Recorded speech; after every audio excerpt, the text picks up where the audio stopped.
Au sein de l'hôpital de Perpignan, c'est une unité dont on pousse rarement les portes.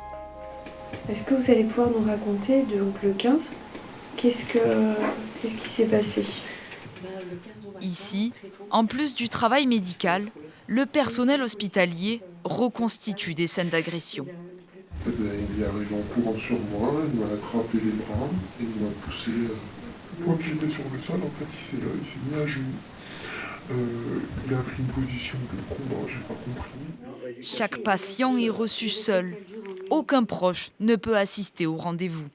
Cet homme a été renversé par une voiture alors qu'il circulait à vélo. Parce que là, il n'y a pas eu de plaie. Hein. Non, il y a juste... Comme tous les patients présents, il est venu muni d'une réquisition judiciaire. On est à l'évaluation des limitations des gestes de la vie quotidienne.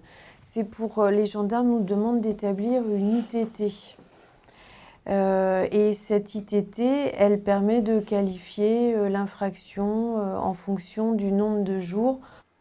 Une fois les blessures physiques constatées, c'est aussi pour certains le moment d'évaluer les séquelles psychologiques. On reçoit les patients toujours dans ce moment de crise très particulier où il y a vraiment émotionnellement ça déborde. Voilà, donc on va être axé vraiment sur le ressenti, sur le vécu subjectif, sur tout ce qui va venir réactualiser aussi d'anciens traumatismes. Donc on est bien sûr sur la parole, mais peut-être d'une manière un peu plus directive.